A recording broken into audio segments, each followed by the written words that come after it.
You don't think Black Americans are owed something? I think Native Americans are owed something before Black America. Because this is their they endured it first. That's what I believe. When I had to heal and I took the Native American class, I learned a lot about Native Americans. They also was taught to hate themselves. They was also taught to hate their culture. When they was walking down the Trail of Tears, because my daughter is Native American, so I researched my cultures. And the Trail of Tears, they would tell you that they died from disease, but when you actually talk to great people who talked to their great grandmothers and who endured it, none of the people had diseases. They were already, their body was adjusted to the land. They was throwing those people off So, mountains. You know so what I'm Doc, saying? So a lot of the stuff that we dealt with as Black Americans, they dealt with as Native Americans. It just wasn't as documented like ours was. So I one, feel like we're fighting over land that's not even ours at this are you point. sure It's not about even that? our land. Are you familiar with the reclassification of Native American into Negro?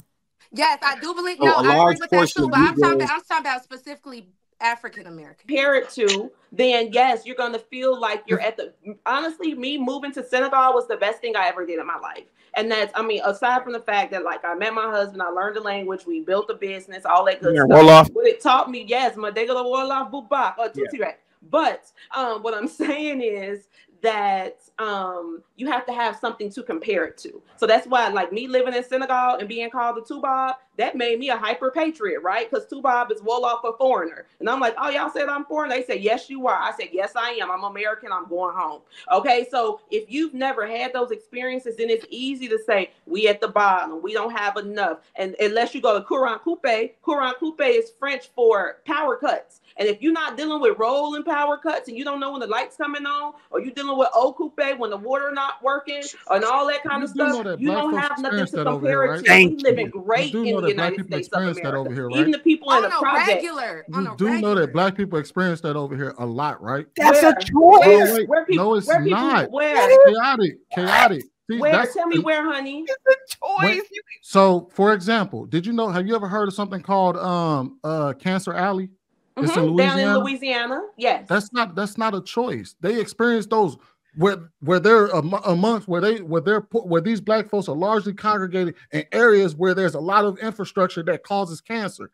You ever heard of That's black people. Crestwood, Illinois? There's black people in Mississippi right now where they don't have clean drinking water and they're living with hookworms. But is that You ever You look heard at of Flint, Crestwood, Michigan. Illinois? You look at Flint, Michigan, where they literally could not drink their water for 3 or 4 years straight. So yes, black people in America right now are enduring things that you shouldn't be enduring in the richest country in the world. Have you ever, wait, hold on. Have you ever heard of Crestwood, Illinois? Crestwood, Yes. Illinois is a south suburb full of white folks, and they all got cancer growing all up and through their bodies, okay? These are American issues, not racial ones. Even though there is a disparity, Americans are dealing with these things on multiple levels. But It's and I have a primarily niece black who's folks. in Flint right now that I've watched cognitively decline for years because she's drinking that Flint water. So that's very personal to me. However, those antidotes, I mean, even though this is happening on a wide scale in these small spaces, that is not the reality for the majority of our 40 million person tribe. No, it is not. And I'm not going to judge us by our worst in order to, again, send the pity party. I'm not going to come up with y'all. Be right. The problem is that we're talking about a group that is actually literally the poorest group in the richest country in the world. You're talking about a group that that's only the holds American Indian. The Native is the poorest group. You're talking about it. You're talking about a group that only holds. Hispanic is poorer than us. Right, you're talking about a group that only holds 2% of the wealth, despite being 14% of the population in the richest country in the world. So what do we do with that other than host the pity party? We don't have the. So when you ask questions like, well, you can't represent who you are outside this country. No, because you don't own shit. You don't own shit to even represent yourself. You don't own the networks. You don't own the industries. You don't own any of that. So when you don't own any of that, they control what you look like outside the country. They control what goes on the television. They control how you're represented because you don't own shit. So you finna curse your God and die, Job? Because, I mean, that's in the Bible. When Job got 2 of the rams, his wife told him, man, that's too much. Let me ask you a question. How do you fix it? We're not hosting just to piggyback off of what P. Ray's saying, I understand what she's saying because when I had to go down and talk to some people that's like, they give the white people land, but to talk to the lower and middle class white people, the same way that black people die by guns is the same way their people is dying by drugs.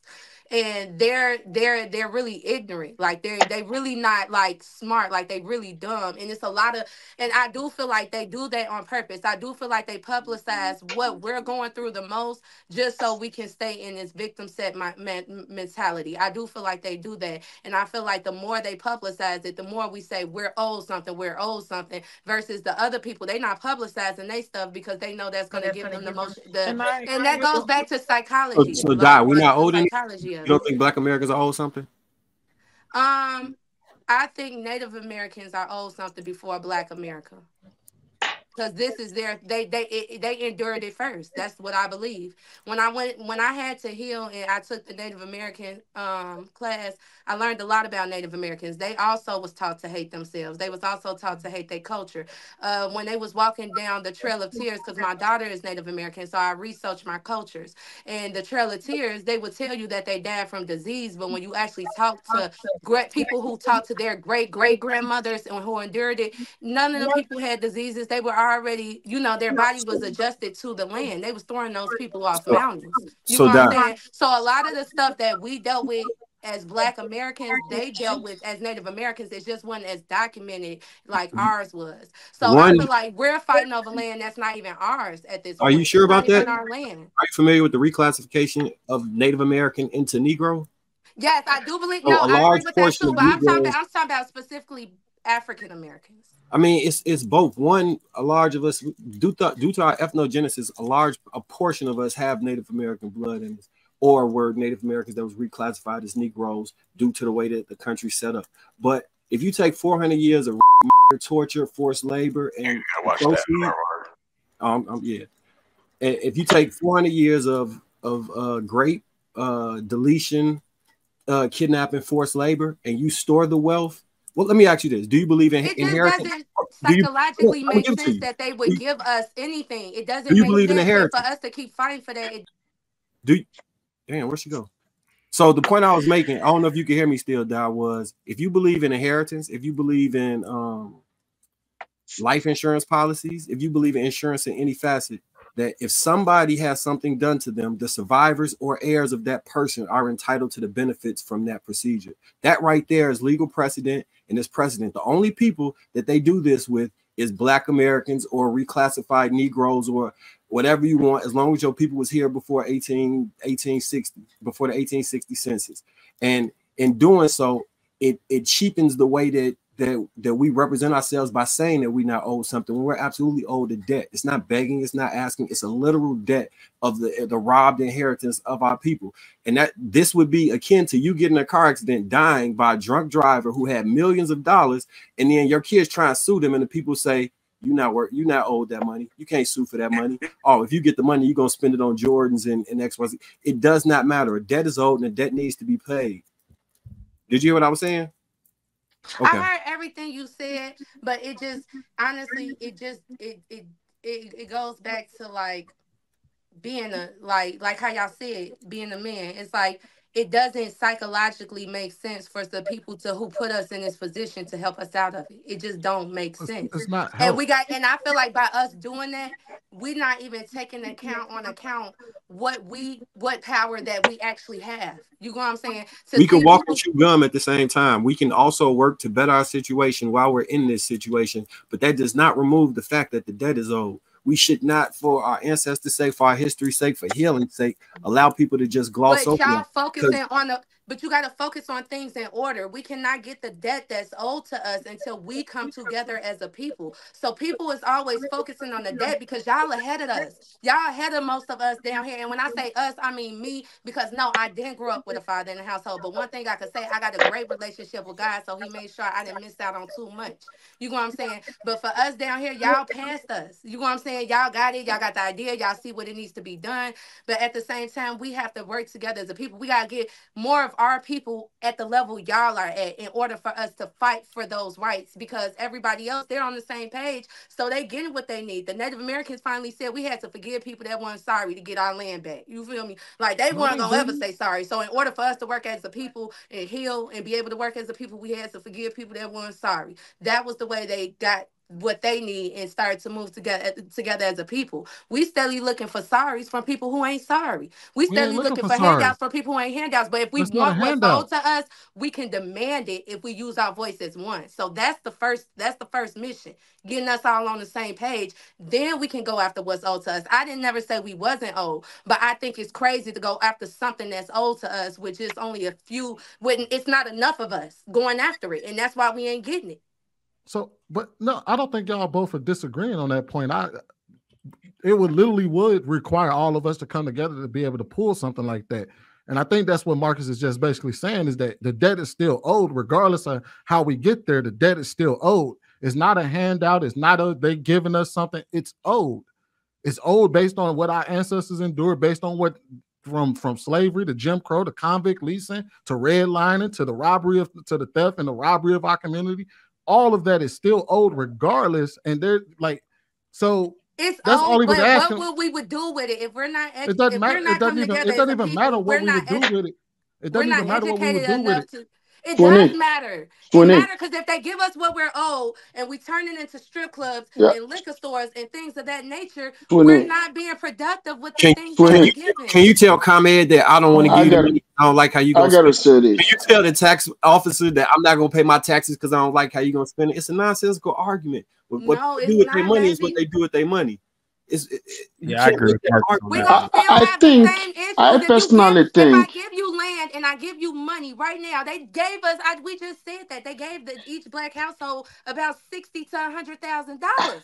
No, ma'am, I didn't get no PPP. Hold on. I gave black household $60,000 to $100,000. But in the hood, a lot of people in the hood touch that money, and a lot of people wasn't doing anything with it. Do you hear me? They going to prison. Do you know what? Do you know that it's people at the bank? Their whole job is to find fraud, and then they elevate it to the proper authorities. If you did not, that was not to get a business. That was to maintain your own business. If you got a $20,000 loan, that means that you were running a business that had $250,000 of working, right? Because you got this many people to pay. Those people who got those loans that did not have legitimate businesses, those niggas was they scamming. going to prison. And Jim Crow Joe, wait a minute, Jim Crow Joe extended the statute of limitations to 10 years. So they got 8 more years to lock up all these people. They going to jail. You cannot scam those are the people that's the issue. Those are the people that we need their voice too. We need as many people as we can get. That's what I'm saying. Y'all have you know what I'm trying to say? Like, I'm not saying we're not owed that, but I'm just saying until we come together, we're never. I get what you're saying, but I get what you're saying, but they don't have to halt the payments because there's some people that's gonna fuck off their money. You don't have to halt reparations because some people are gonna fuck it off. The debt is still owed. You can pay the debt, and whoever fucks it off gonna fuck it off. But those people, the people who you talking about, the ones that got 40, like P. Ray said, the whole entire point of the PPP loan was to pay your employees because your business was shut down. If you got $50,000 in PPP loans, that means you had $50,000 worth of payments you had to give out to your employees. Those people were scamming. They were con artists and they were scamming the government. They are not the representation of the whole because they already started for a nefarious reason. But the ones who did get in, there's real businesses out there that got those loans that had to pay people who was working in who lost their job but couldn't work in the mom and pop restaurants that their employees couldn't work because the restaurant was shut down. There were real people that endured that, but there were a few knuckleheads. But the vast majority of people who got PPP loans did it and paid the right and did right by the money. But go ahead. Yeah, we're gonna get final points too. We can. I gotta cut out though, JR. Yeah.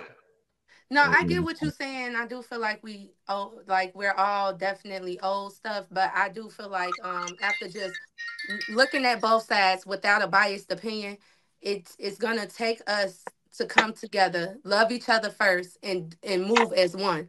That's what the Hispanics do when they come out here. They'll buy a building, fix it up. Okay, I'm gonna help you get yours. So, or if you looking for the dues, you gotta take the step that you need to go get what's due to you. You have to take that step first, or else you'll just be somebody fighting by yourself. I certainly believe that the black man in America is owed from slavery. I'm a big reparations fan. I don't give a goddamn what the black man pays. We're talking about trillions of hours of free labor from the blacks back in the day, from free labor. So yeah, they're definitely old. Whether they buy liquor or they buy liquor stores, the economy will be great if you gave blacks money. And hopefully I can get some of that Skrilla. I just want to tell people, have some self-esteem, y'all, and count things all joy. Count everything all joy. We are not a pitiful people. We are actually in a very good position compared to where we came from. 2 generations ago, we couldn't read. 2 generations ago, we could be beat up and slapped around by white folks. And in 2024, that could never happen, okay? Think positively. Know that everything starts and ends with self-esteem. So if you want a better society, you have to start with you yourself. Make yourself feel good, and you don't got to do that by diminishing others. Just elevate yourself, and you will meet other people who are vibing with your high self-esteem. That's the only way that you will improve. That's the only way that our country improves. And remember, to the Negroes, we are as American as sweet potato pie, because that's our pie. And everything from sea to shining sea is for us and us first. There's nothing out of our grasp in the country where our people are buried deep into the soil. America is the greatest black country on the planet. We've come a long way, right? We've made a lot of progress. We still have much more to do. It's going to take a collective effort. Most we could do is try to get as organized as possible, support each other in every way. When you have an opportunity to invest in a black business, then do so. Promote that. And we're just going to have to hold each other accountable, pull each other's coats, and support. But there's a lot of that we don't do. A lot of times we just watch things happen. We don't say anything about it. We don't call things out. We have to, because we're going to have to. It's that necessary evil to uplift each other. It's important, each one of us. And as far as the relationships, kind of taking it back to earlier, we're going to have to come to some type of a new understanding. There's been so many things that have went wrong. We spoke about the men being undervalued and kind of checking out. And it's not something that we want to see, because at the end of the day, in my opinion, the nuclear family is what built the country, having strong families. So it's something that we're going to have to really dig into. We're going to do everything that we can from talking tonight, trying to be solutions based, and whether it's in your family, whether it's your community, your friends, get that right.